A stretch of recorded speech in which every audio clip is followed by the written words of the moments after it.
ரணில் விக்ரமசிங்க அவர்கள் பிணையில வெளியே போவாரா இல்லையா என்பது ஒரு பெரிய கேள்வியாக கடந்த 4 நாட்களாக இருந்திருந்தது.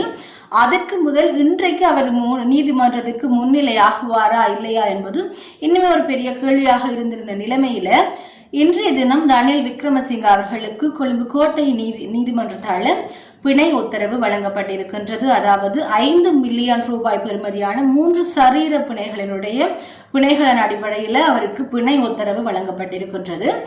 ரணில் விக்ரமசிங்க பாத்தீங்கன்னு சொன்னால் வைத்தியசாலை, அதாவது கொழும்பு தேசிய வைத்தியசாலையில இருந்தவாறே சூம் செயலினூடாகத்தான் இந்த நீதிமன்ற வழக்கில் கலந்து கொண்டிருக்கின்றார். இப்படி இருக்கையில நீண்ட நேர வாத பிரதிவாதங்களின் பின்னர் தான் ரணில் விக்ரமசிங்க அவர்களுக்கு பிணை உத்தரவு வழங்கப்பட்டிருக்கிறது. அதுவுமே அவருடைய உடல்நிலைதான் ஒரு மிகப்பெரிய ஒரு காரணமாக வைத்துக்கொண்டு அவருக்கு பிணை வழங்கப்பட்டிருக்கின்றது. இந்த ரணிலினுடைய மருத்துவர்கள் ஒரு மிகப்பெரிய மருத்துவ அறிக்கையை தயார்படுத்தி கொடுத்திருக்கணும். ரணில் விக்ரமசிங்க அவர்களுக்கு இந்த இருதய திசு இழப்பு, நுரையீரல் இழப்பு, நீர்ச்சத்து குறைபாடு, நுரையீரல் செயலிழப்புன்னு சொல்லி நிறைய மருத்துவ அறிக்கைகளை சமர்ப்பித்திருக்கேன். நான் ஒரு மீம்ஸ் கூட பார்த்துருந்தேன். பொது லிஸ்ட் பெருசா போயிட்டு இருக்கின்ற மாதிரியாக மீம்ஸ்களுமே வந்திருந்தேன். ஏனென்றா அவருக்கு நிறைய பிரச்சனை இருக்கின்ற மாதிரி சொல்லியிருந்தார்கள். அதுவுமே இதயத்துல 3 அடைப்புகள் இருப்பதாகவுமே, மாரடைப்பு வருவதற்கெல்லாம் சாத்திய கூறுகள் இருப்பதாகவுமே அவர் சொல்லி இருக்கின்றார். அவருடைய வயதுமே ஒரு மிகப்பெரிய காரணமாக இருந்தது அடிப்படையில அவருக்கு பிணை வழங்கப்பட்டிருக்கின்றது. இதன் அடிப்படையில பாக்கைகள்ல ரணில் விக்ரமசிங்க அவர்களினுடைய சட்டத்தரணி ரணில் விக்ரமசிங்கே இங்கிலாந்திற்கு சென்றதற்கு அவருக்கான அழைப்பு கடிதம் ஒன்றை ஆதாரமாக முன்வைத்திருக்கின்றார். ஆனால் இந்த குற்றப்புலனாய்வு சார்ந்த சட்டத்தரணிகள் அதை சொல்லியிருக்கிறார்கள். அது இன்னும் உத்தியோகபூர்வமாக நிரூபிக்கப்படவில்லை என்பதன் அடிப்படையில் அது ஆதாரமாக எடுத்துக்கொள்ளப்படவில்லை. இருந்தாலும் இந்த வாத பிரதிவாதங்களின் அடிப்படையிலும் ரணில் விக்ரமசிங்க அவர்களினுடைய மருத்துவ காரணங்களின் அடிப்படையிலுமே பிணை வழங்கப்பட்டிருக்கின்றது. இப்படி இருக்கையில ரணில் விக்ரமசிங்க அவர்கள் இந்த வழக்கு தொடங்குவதற்கு முன்பதாகவே நீதிமன்றத்தினுடைய வளாகங்களுக்கு அருகில பெரிய ரணிலுடைய ஆதரவாளர்கள் பெரிய போராட்டங்களை செய்திருந்தார்கள். ஒரு பதற்றமான நிலைமையை காணப்பட்டிருந்தது. இதன் அடிப்படையில் நிறைய ராணுவ அதிகாரிகள், போலீஸ் அதிகாரிகள், சிறப்பு படையினர் சொல்லி பாதுகாப்பு பலப்படுத்தப்பட்டிருந்தது. நீதிமன்றத்திலேயுமே சரி, நீதிமன்ற வளாகங்களுக்கு அருகாமையிலுமே பாதுகாப்பு பலப்படுத்தப்பட்டுதான் இருந்தது. இப்படி இருக்கையில இன்றைய தினம் ரணில் ஆதரவாளர்கள் போராட்டங்களையுமே செய்திருக்கணும். அந்த போராட்டத்தில் சில விடயங்கள் மக்களினுடைய கவனத்தை ஈர்த்திருக்கிறதுன்னு சொல்ல முடியும். ஒன்று, ஏகேடி கோகம என்ற மாதிரியான ஒரு பதாதைகளை தாங்கிய அந்த வசனம் மிகவுமே ஈர்ப்புக்குள்ளாக இருக்கிறது. என்ன சொல்லி பார்க்கல, இது மாதிரி முதலுமே போராட்டங்கள் நடந்த கோட்ட கோகம என்ற மாதிரியான போராட்டங்கள் நடந்திருக்கிறது. ஆகவே தற்போது ஏகேடி, அதாவது அனுரகுமார திசாநாயக்க அவர்களுக்கு எதிராகவுமே போராட்டங்களை செய்வதாக அந்த பதாதைகள் குறிப்பிடுகின்றன. அதாவது ரணிலை தேவையற்று வீணாக கைது செய்தது அரசியல் பழிவாங்கல் என்ற அடிப்படையில் ரணில் ஆதரவாளர்கள் அப்படி செய்திருக்கின்றார்கள். அதே ரணில் கம்பேக் ரணில் என்ற மாதிரியான பதாதைகளுமே ஒரு சிறப்பான கவனங்களை பெற்றிருக்கின்றது. ஆனால் இப்ப ரணில் கெத்தாக வெளிவந்திருக்கிறாருன்னு சொல்லி ஒரு சாராரும், அதே நேரம் ரணில் ஆஸ்பத்திரியில அழுது புலம்பிதான் வெளிவந்திருக்கிறான்னு சொல்லி ஒரு சாராரும், இது பிணைதானே ஏதாவது அவர் இந்த குற்றத்திலே இந்த வெளிவரையிலன்னு சொல்லியுமே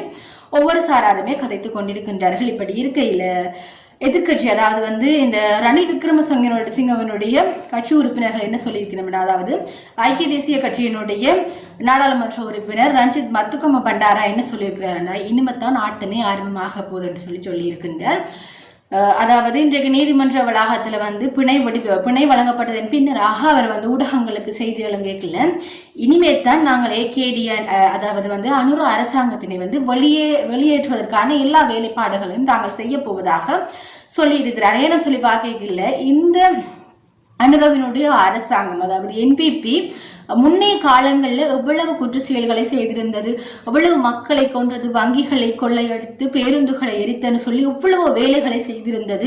அவைகள் எல்லாம் குற்றமில்லை. அப்போதென்றால் அந்த குற்றங்களுக்குமே தண்டனை வழங்கப்பட வேண்டும் என்று சொல்லியும், இனிமேல் அனுரவை நாங்கள் வீட்டுக்கு அனுப்புகின்ற வேலையை தீவிரமாக செய்வோம் என்று சொல்லி ரஞ்சித் மத்துகம பண்டார சொல்லி இருக்கின்றார். இப்படியாக இந்த ரணில் விக்ரமசிங்கவினுடைய வழக்குல நிறைய விடயங்கள் சூடு பிடித்திருக்குன்னு சொல்லி நிறைய அரசியல் தலைவர்கள் நிறைய விடயங்களை பேச தொடங்கி இருக்கின்றார்கள். இப்படி இருக்கையில ரணில் விக்ரமசிங்க அவர்களினுடைய வழக்கிற்கு, அதாவது பிணை வழங்கப்பட்ட பின்னர் ஜனாதிபதி அனுரகுமார திசாநாயக்க ஒரு விடயம் ஒன்று குறிப்பிட்டிருக்கின்றார். அதாவது குற்றச்செயல்களில் ஈடுபட்டவர்கள் யாராக இருந்தாலுமே தண்டிக்கப்படுவார்கள் என்பதை ஜனாதிபதி மீண்டும் உங்களுக்கு நிரூபித்திருக்கிறார் என்று சொல்லியிருக்கிறார். அதே நேரம் இன்னொரு சட்டம் ஒன்றையும் புதிதாக இயற்ற இருப்பதாகவும் அந்த சட்டத்தில் முன்னாள் ஜனாதிபதிகளுக்கு வழங்கப்பட்டிருந்த வீடுகளை எல்லாம் மீளப்பெறப் போவதாகவுமே அவர் குறிப்பிட்டிருக்கின்றார். நீதியை உறுதிப்படுத்துவதற்காக பல பரப்பிலான முயற்சிகளை செய்ய வேண்டி இருக்கிறது என்று சொல்லியுமே அனுரகுமார திசாநாயக்க அவர்கள் சொல்லி இருக்கின்றார்கள். ஏகேடி கோகம என்று சொல்லி ரணில் ஆதரவாளர்கள் இந்த போராட்டங்களை செய்கின்றார்கள்.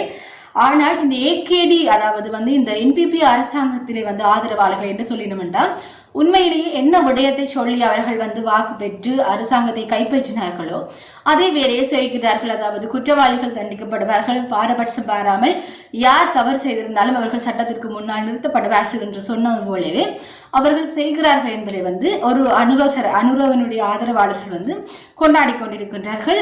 ரணிலனுடைய ஆதரவாளர்கள் ஐக்கிய எதிர்க்க தொடங்கி இருக்கின்றார்கள்.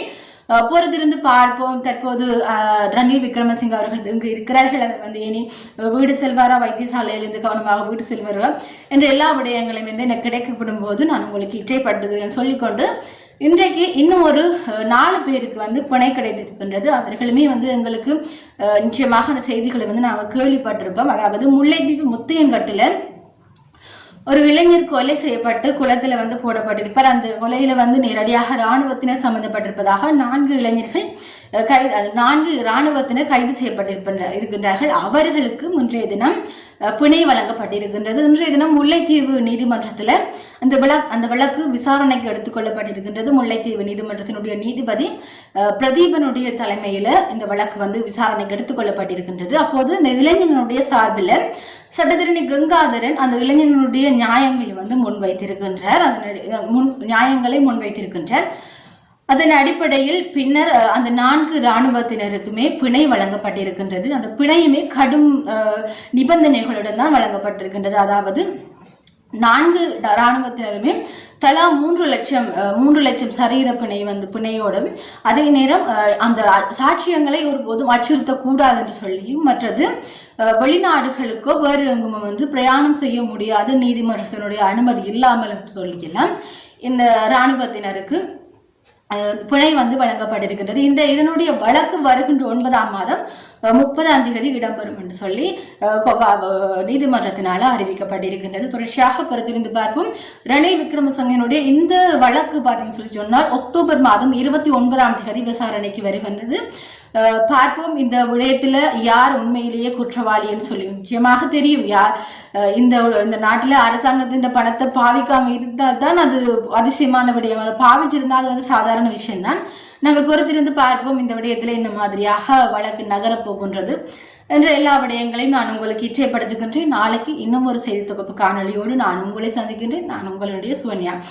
அதுக்கு முதல் என்ன லொக்கேஷன் மாறி இருக்குன்னு சொல்லி யோசிப்பீங்கள்.